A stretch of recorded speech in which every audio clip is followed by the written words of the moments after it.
अस्सलामुअलैकुम। कैसे हैं दोस्तों? मेरा नाम साकिब हुसैन है और आप देख रहे हैं नर्सिंग फाइल्स। आज हम जिन क्लास ऑफ मेडिकेशन के बारे में डिस्कस करने जा रहे हैं उन्हें हम एंटीप्लेटिलेट ड्रग्स कहते हैं और ये आपके हेमेटोलॉजी सिस्टम पे जाके अफेक्ट करती हैं।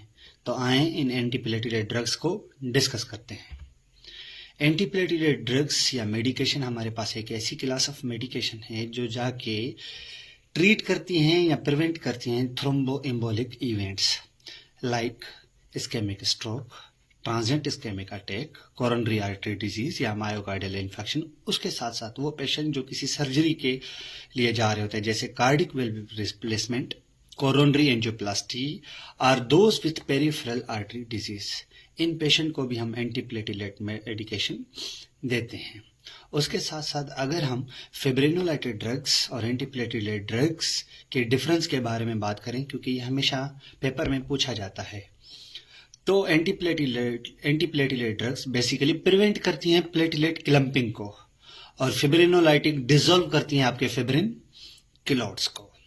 एंटीप्लेटिलेट ड्रग्स को समझना हमारे लिए अहम है कि हम इससे पहले प्राइमरी हीमोस्टेसिस को समझें कि प्राइमरी हीमोस्टेसिस होता क्या है, क्योंकि इसी में ही हमारे पास एंटीप्लेटिलेट ड्रग्स का मैकेनिज्म ऑफ एक्शन छुपा हुआ है। तो सबसे पहले अगर हम बात करें हीमोस्टेसिस की कि हीमोस्टेसिस है क्या, तो हीमो मीन्स ब्लड और स्टेसिस मीन्स हार्ट। अगर किसी इंसान को एक्सटर्नल या इंटरनल इंजरी हो गई तो वो किस तरह से उसकी बॉडी में ब्लड स्टॉप होगी, तो इस तरह के मैकेनिज्म को हम नाम देते हैं हीमोस्टेसिस। और ये होता है दो टाइप्स का, एक को हम नाम देते हैं प्राइमरी हीमोस्टेसिस और दूसरे को नाम देते हैं हम सेकेंडरी हीमोस्टेसिस। हमारा जो बेसिकली काम है वो भाई प्राइमरी हीमोस्टेसिस में, क्योंकि इसी में ही प्लेटिलेट प्लग की फॉर्मेशन हो रही होती है और सेकेंडरी हीमोस्टेसिस में कोगुलेशन कैस्केड फॉर्म होता है, जिसके नतीजे में क्या होता है कि एक मेच्योर जो है वो क्लॉट बनता है जिसे हम नाम लेते हैं फिब्रिन मैश का।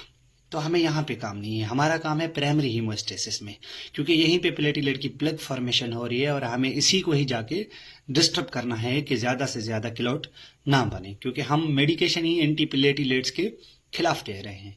तो आए प्राइमरी हीमोस्टेसिस के स्टेप्स को समझते हैं और इसी में ही हम ये समझ लेंगे कि हमारे पास जो ड्रग्स हैं उनका मैकेनिज्म ऑफ एक्शन क्या है।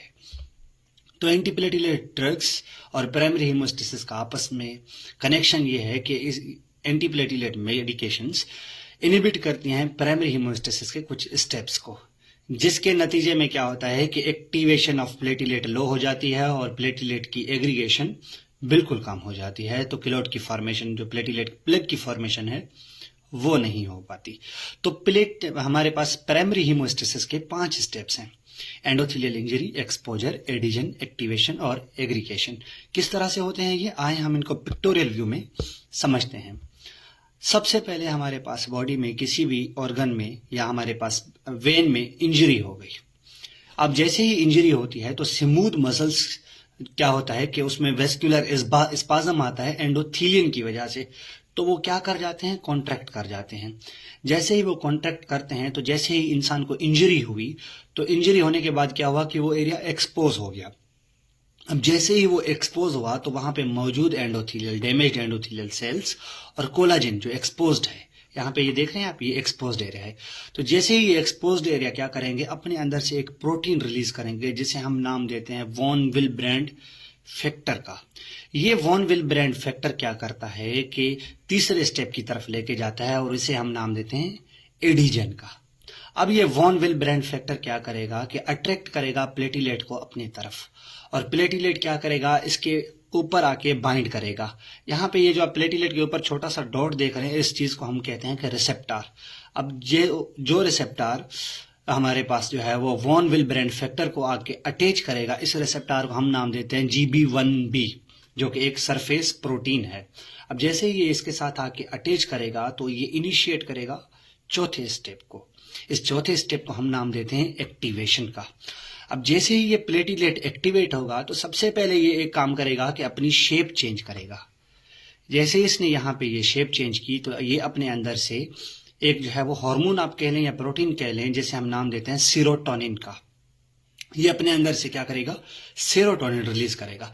सेरोटोनिन क्या करेगा, ज्यादा से ज्यादा इंजरी वाली जगह पे हमारे पास अट्रैक्ट करेगा दूसरे प्लेटिलेट्स को। सबसे पहले काम ये हुआ इस प्लेटिलेट का कि इसने सेरोटोनिन रिलीज किया। वो सेरोटोनिन क्या करेगा, अपनी तरफ जो इंजर्ड एरिया होगा वहां पे प्लेटिलेट को सबसे ज्यादा क्या करेगा, अट्रैक्ट करेगा।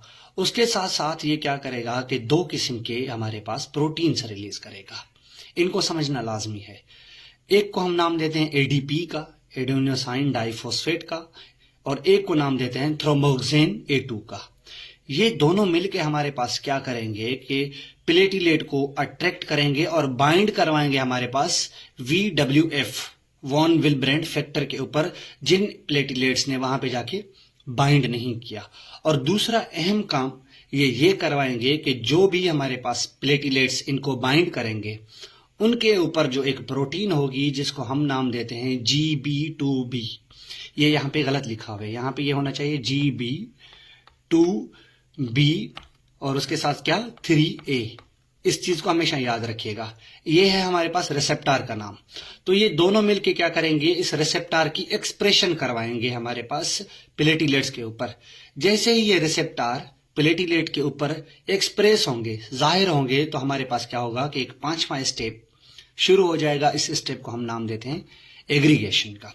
अब एग्रीगेशन में क्या होता है कि इसी रिसेप्टार की मदद से, मिसाल तौर एक ये प्लेटिलेट रहा, एक ये प्लेटिलेट रहा, इसने यहाँ पे ये हमारे पास जो है वो GB2B 3A रिसेप्टर जाहिर किया और इसने यहाँ पे ये राय जाहिर किया।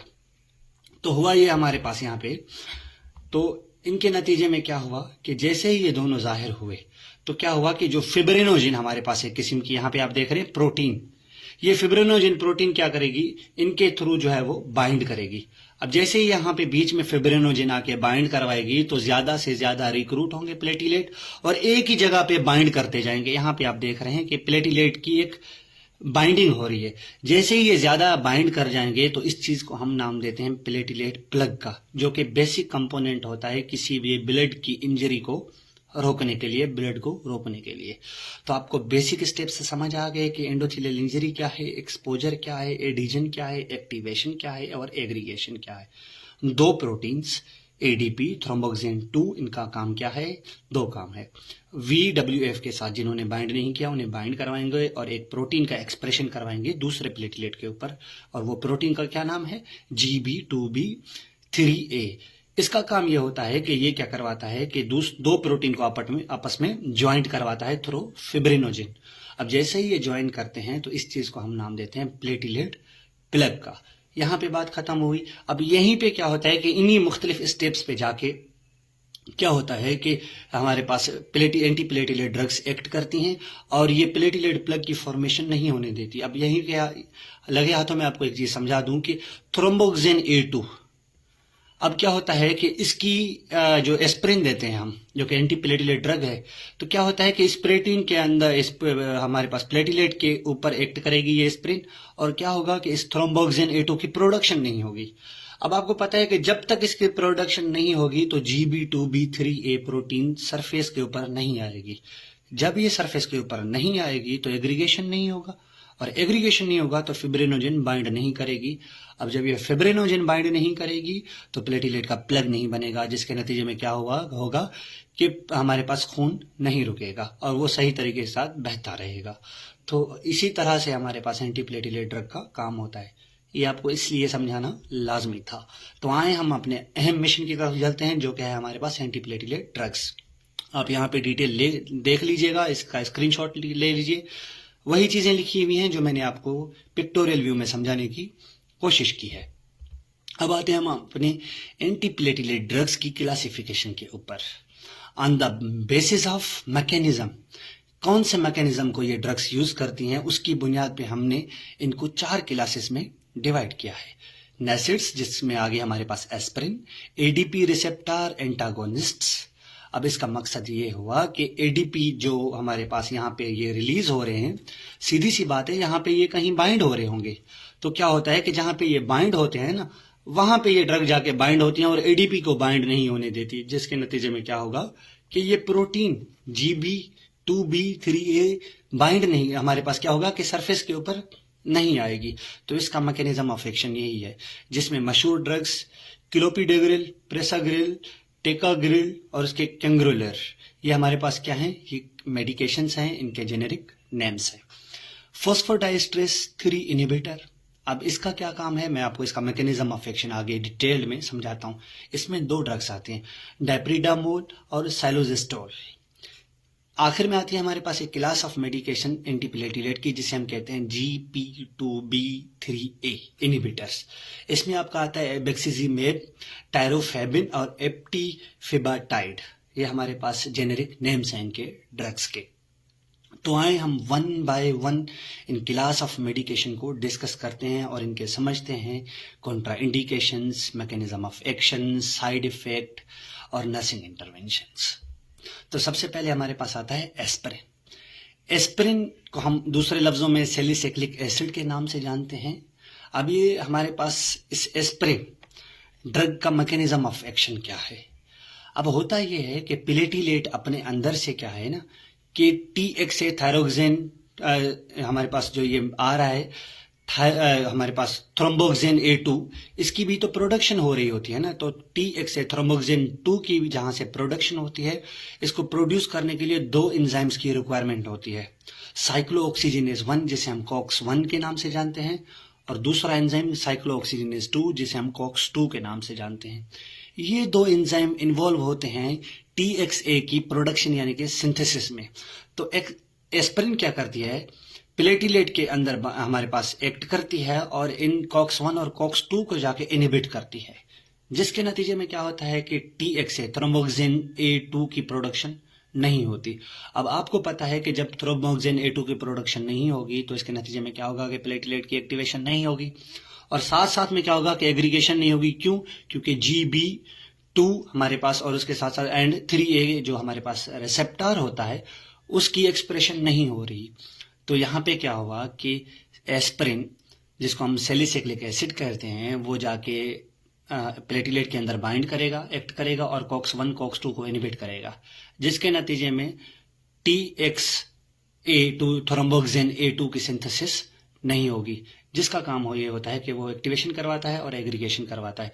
जब ये एक्टिवेशन और एग्रीगेशन नहीं होगी तो इसका मतलब ये होगा कि प्लेटिलेट की जो प्लग बन रहा है वो नहीं बन पाएगा, क्योंकि ये इरिवर्सिबली बाइंड कर रहा है, यानी कि ये बाइंड करने के बाद निकल नहीं रहा जब तक इस प्लेटिलेट की लाइफ है। तो ये अपना इफेक्ट शो करता है 7 से 10 दिन के लिए। अगर इसके हम रूट ऑफ एडमिनिस्ट्रेशन की बात करें तो इसे जनरली IV ओरल के थ्रू जो है वो एडमिनिस्टर किया जाता है।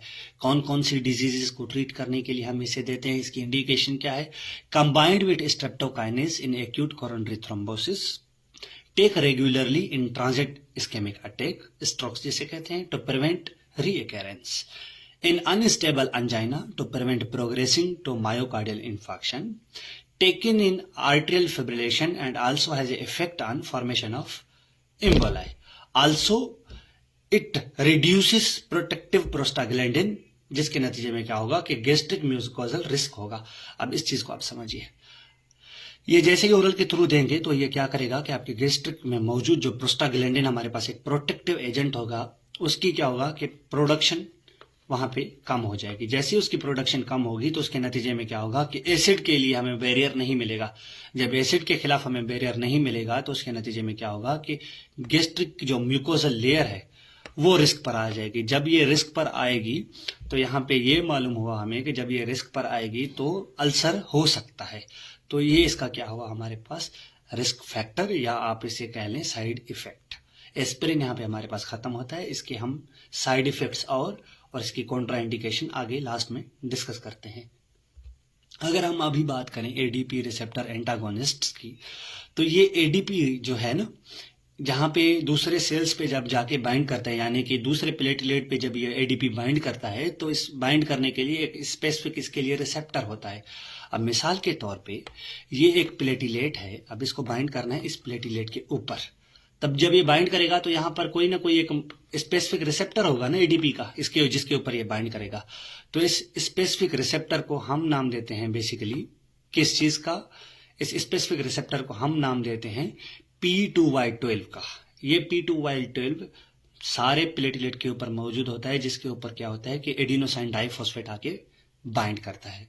तो इन क्लास ऑफ मेडिकेशन का काम यह है कि इस रिसेप्टर को अनइफेक्टिव कर दो, इसके ऊपर जाके बाइंड करके इसे वर्किंग कंडीशन से हटा दो। जब क्या होगा कि ये ऑक्यूपाई हो जाएगा तो इसके ऊपर क्या होगा कि एडीपी बाइंड नहीं कर पाएगा। जब इसके ऊपर एडीपी बाइंड नहीं कर पाएगा तो क्या होगा कि वहां पे जो रिसेप्टर्स होंगे वहां पे हमारे पास एक प्रोटीन्स की एग्रीगेशन नहीं होगी, यानी कि उसकी जो है वो एक्सप्रेशन नहीं होगी, जिस प्रोटीन को हम नाम देते हैं GB2B3A। अब ये एडीपी अगर रिलीज नहीं हुआ तो ये बाइंड नहीं करेगा। जब ये बाइंड नहीं करेगा तो इसके नतीजे में क्या होगा कि GB2B3A की एक्सप्रेशन भी नहीं होगी।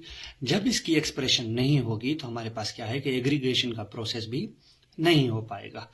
जब एग्रीगेशन का प्रोसेस भी नहीं होगा तो यहाँ पे हमें नुकसान ये मिलेगा कि फायदा ये मिलेगा कि हमारे पास प्लेटिलेट का प्लग भी फॉर्म नहीं होगा।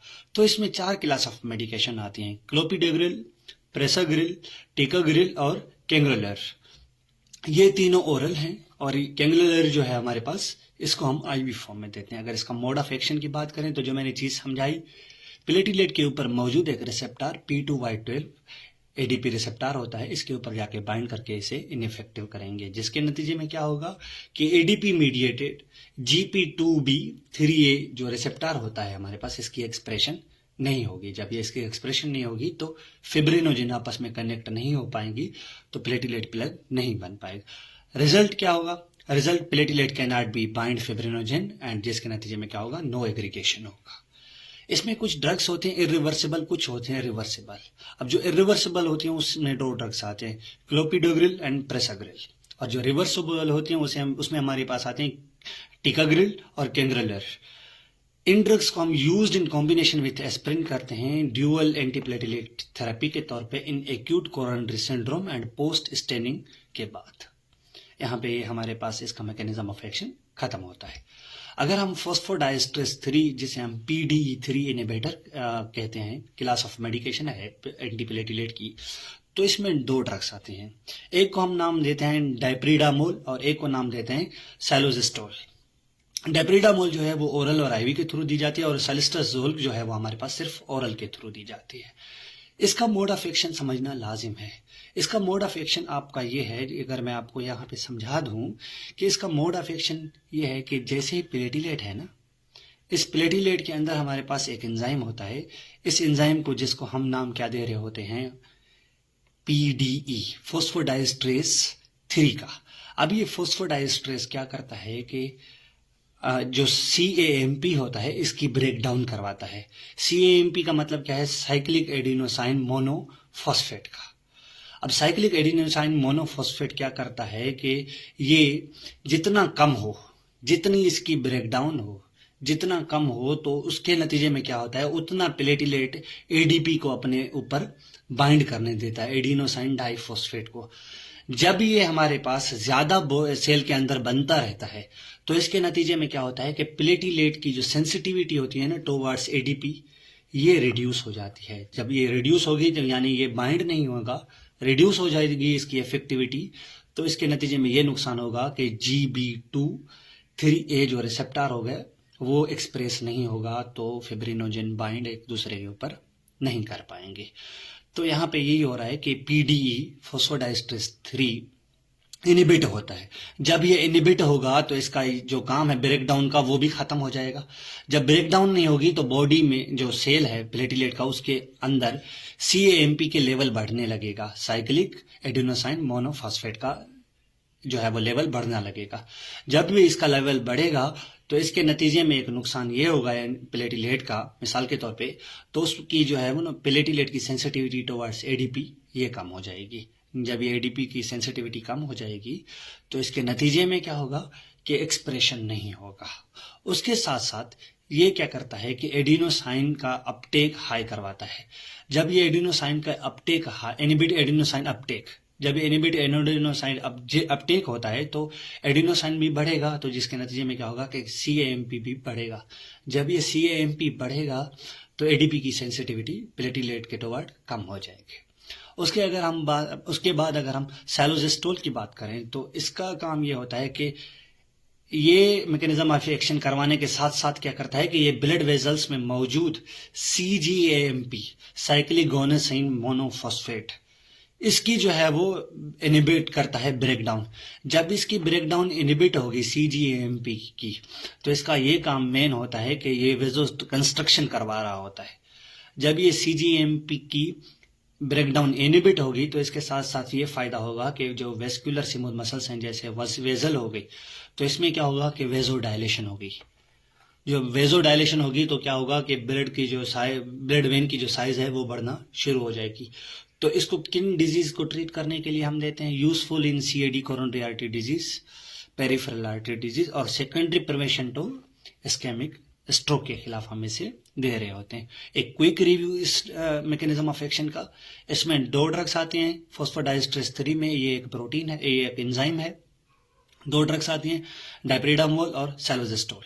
डाइप्रिडामोल ओरल IV दी जाती है और सेलोजेस्टोल ओरल दी जाती है। मोड ऑफ एक्शन क्या है कि ये प्लेटलेट में मौजूद एक एंजाइम PDE3 इसको जाके इनिबिट करते हैं, जिसका ये काम होता है कि ये CAMP की ब्रेकडाउन करवाता है। जब ये इनिबिट होगा तो ब्रेकडाउन नहीं होगी। जब ये CAMP प्लेटलेट के अंदर बढ़ेगा तो इसके साथ ये होता है कि प्लेटलेट की एक्टिविटी टुवर्ड ADP कम हो जाएगी। जब ये ADP की टुवर्ड एक्टिविटी सेंसिटिविटी कम हो जाएगी तो ADP बाइंड नहीं करेगा, तो GB2B3 ये जो सरफेस प्रोटीन है वो एक्सप्रेस नहीं होगी। उसके साथ साथ क्या होगा, साइलोजेस्टोल जो है हमारे पास, ये इनिबिट करता है breakdown of CGAMP, cyclic guanosine monophosphate की। इसका काम ये होता है कि ये वेसो कंस्ट्रक्शन करवाता है स्मूथ मसल में। जब इसकी इनिबिट होगी ब्रेकडाउन, तो ये जैसे ही बढ़ने लगेगा तो इसके साथ साथ क्या होगा कि वेसो डायलेशन होगी। इनको किन डिजीज को ट्रीट करने के लिए देते हैं? CAD, PD and secondary prevention of ischaemic stroke. यहाँ पे फॉस्फोडाइस्ट्रेस खत्म होता है। अब हम बात करते हैं अपने लास्ट ग्लाइकोप्रोटीन 2B3A इनिबिटर की, जिसे हम कहते हैं G2B3A इनिबिटर्स। इसमें 3 किस्म के ड्रग्स आते हैं, एबेक्सिमेब जिसे मोनोक्लोनल एंटीबॉडी कहते हैं, टायरोफेमिन एंड एप्टीफिबाटाइड, ये सिंथेटिक होती है। और रोट ऑफ एडमिनिस्ट्रेशन की अगर हम बात करें तो इसे IV administration only. Mode of action की बात करें तो bind directly to GB2B and 3A receptors, जिसके नतीजे में क्या होगा कि जो मैंने आपको ये चीज समझाई, अगर यहाँ पे जो ये सरफेस के ऊपर हो रहा है, अगर इसको ही जाके बाइंड कर लें, अगर यहाँ पे ये आके इसको ही बाइंड कर लें, ये इसको ही अगर बाइंड कर लें, तो इसके नतीजे में क्या होगा कि ये आपस में बाइंड नहीं हो पाएंगे प्लेटिलेट एक दूसरे के साथ। तो ये प्लेटिलेट की जगह क्या करती है, खुद ड्रग बाइंड हो जाती है, जिसके नतीजे में क्या होगा कि फिब्रिनोजिन ब्लॉक हो जाती है, बाइंडिंग नहीं कर पाती। तो इसके नतीजे में क्या होता है कि प्रिवेंट एग्रीगेशन का जो लास्ट वाला 5th प्रोसेस है वो नहीं होता। जब वो नहीं होता तो प्लेटिलेट क्लम्प की जो फॉर्मेशन होती है वो भी नहीं हो पाती। इंडिकेशन क्या है? यूज्ड मेनली ड्यूरिंग हमारे पास परकुटेनियस कोरोनरी इंटरवेंशंस। यहाँ पे हमारे पास ये चारों क्लासिफिकेशन, इनके मोड ऑफ एक्शन खत्म होते हैं। अब हम बात करते हैं जनरल साइड इफेक्ट्स की, कि सारे प्लेटिलेट्स में कौन कौन से साइड इफेक्ट देखे जाते हैं। Bruises, epistaxis, bleeding in gums, GI bleeding, hematuria, ये मेजर रिस्क होते हैं ब्लीडिंग के लिए, ये इनके साइड इफेक्ट हो सकते हैं। Other headache, fatigue, nausea and vomiting. Side effects and Contra indication, अगर हम एस्प्रिन की बात करें तो इसमें स्पेसिफिक साइड इफेक्ट देखे जाते हैं। गैस्ट्रिक अल्सर जो मैंने आपको समझाई प्रोस्टाग्लैंडिन की वजह से, तो गैस्ट्रिक अल्सर होंगे तो GI ब्लीडिंग भी हो सकती है। ब्रोंको कंस्ट्रिक्शन, एस्पिरिन एलर्जी, यहाँ पे ये लिखा हुआ है कि वो पेशेंट जो अस्थमा के हैं तो उसमें रिस्क ऑफ ब्रोंको कंस्ट्रिक्शन होता है, तो इनको हम जो है वो एस्पिरिन नहीं दे रहे होते हैं। हाइपर सेंसिटिविटी रैशेस भी हो सकते हैं। कॉन्ट्रा इंडिकेशन किन में नहीं देने, active bleeding, children with viral illness, खास करके रे सिंड्रोम रिस्क पे होते हैं। अस्थमा के जो पेशेंट है उसमें भी इसको नहीं देते क्योंकि इसमें ब्रोंको कंस्ट्रक्शन हो रही होती है। ऑटोटॉक्सिसिटी एस्पिरिन में देखी जाती है ज्यादा, जैसे tinnitus, hearing loss, salicylate. Side effect and contraindication of ADP receptor inhibitor की अगर हम बात करें तो इनके साइड इफेक्ट हैं bleeding, major risk, thrombotic thrombocytopenia purpura, TTP जिसे कहते हैं हम, टाइक्लोपिडीन जो इसकी ड्रग है, इसमें न्यूट्रोपिनिया देखा जाता है। न्यूट्रोपिनिया का मतलब यह है कि जो न्यूट्रोफिल्स हमारे पास एक सेल्स होते हैं डिफेंस मैकेनिज्म के, जब ये हमारे पास कम हो जाते हैं, पीनिया ये जैसे जब कम होते हैं टाइक्लोपिडिन के साथ, तो क्या होता है, इसके साथ साथ इन्फेक्शन का खतरा बढ़ता है। न्यूट्रोफिल क्योंकि वो वाहिद हमारे पास जो है वो डिफेंस मैकेनिज्म के सेल्स हैं जो जाके किसी भी इन्फेक्शन साइट पे सबसे पहले पहुंचते हैं। इसके साथ साथ डिस्पीनिया, कफ और बैक पेन भी हो सकता है। प्रसाग्रिल और टेक्राग्रिल की अगर हम बात करें तो इसकी बॉक्स वार्निंग है कि सीवियर फेटल ब्लीडिंग हो सकती है, जिसके नतीजे में क्या हो सकता है कि जान भी जा सकती है। कॉन्ट्राइंडिकेशन की अगर हम बात करें तो active bleeding, history of TTP in patient को नहीं देते।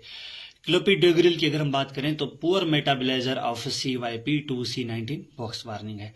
वो पेशेंट जिनमें CYP2C19 एक किस्म का हमारे पास क्या होता है, एंजाइम होता है। इसकी क्या हो जाती है, जेनेटिक जो है वो वेरिएशन की वजह से इसकी एक मोनोकोलोनल कॉपी होती है जिसे हम फिनोटाइप कहते हैं। तो इसके नतीजे में क्या होता है कि इसकी एक्टिविटी कम हो जाती है।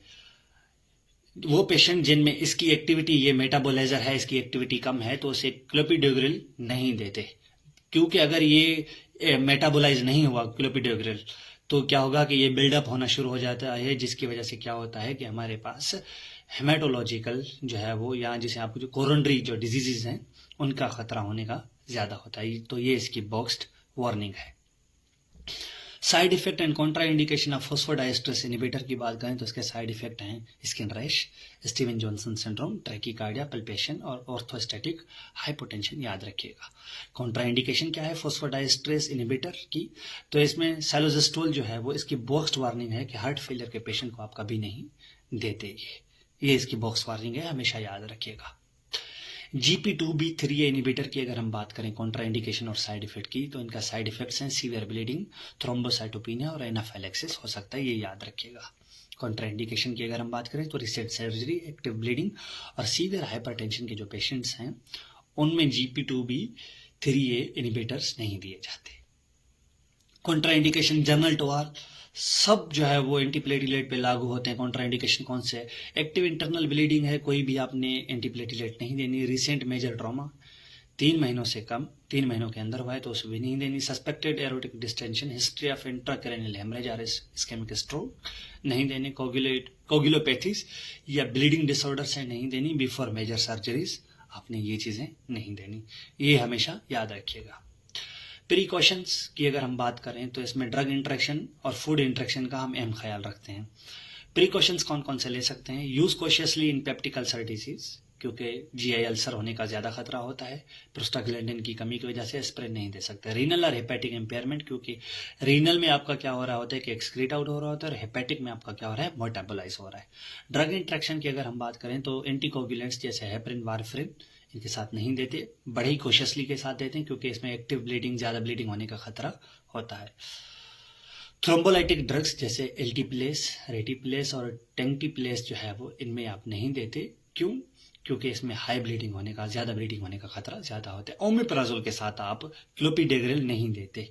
क्यों, क्योंकि ओमिप्राजोल के साथ क्या होता है कि इसकी एक्टिविटी रिड्यूस हो जाती है। जब ये इसकी एक्टिविटी रिड्यूस होगी, इसकी मेटाबोलाइज रिड्यूस होगा तो ये लिवर में बिल्डअप होना शुरू हो जाएगी, जिसके नतीजे में क्या होगा कि कोरोनरी डिजीजेस हो सकती हैं।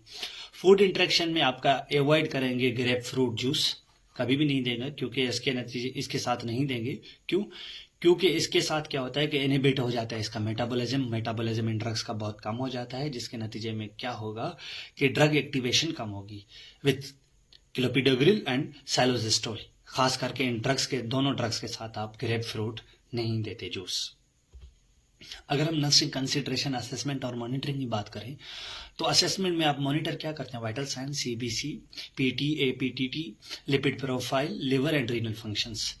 बिफोर क्लोपिडोग्रिल आप चेक करवाते हैं कि CYP2C19 जो ये आपका एंजाइम है, ये इसकी एक्टिविटी क्या है। अगर ये फिनोटाइप में मौजूद होता है तो इसमें क्या होता है कि पुअर मेटाबोलाइजर आप स्टेटस चेक करते हैं। अगर ये है तो आप जो है वो क्लोपिडोग्रिल नहीं देते। क्यों, इसका मेटाबोलिज्म नहीं होता, ये वहीं जमा होना शुरू हो जाता है।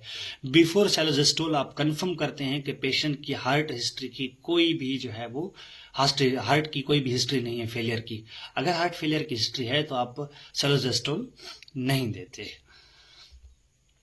नर्सिंग कंसिडरेशन की बात करें तो clopidogrel take once a day, same time, with और विदाउट फूड।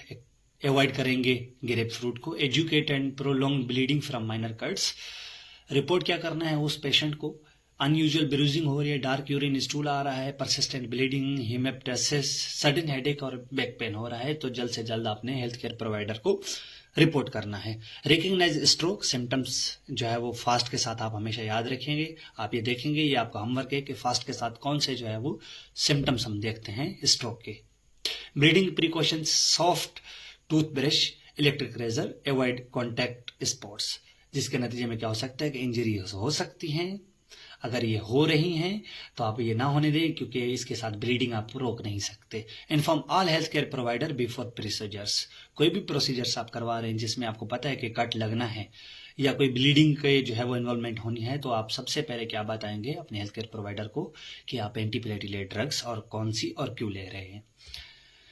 उसके अलावा अगर हम क्लाइंट एजुकेशन में सैलोजिस्टोल की बात करें तो आप क्या करेंगे, improves walking distance in PAD, take on empty stomach 30 minutes before and 2 hours after meal. अगर आपने खाने से पहले लेनी है तो 30 मिनट पहले, अगर खाना खा के लेनी है तो 2 घंटे बाद लेनी है। अवॉइड ग्रेप फ्रूट करेंगे।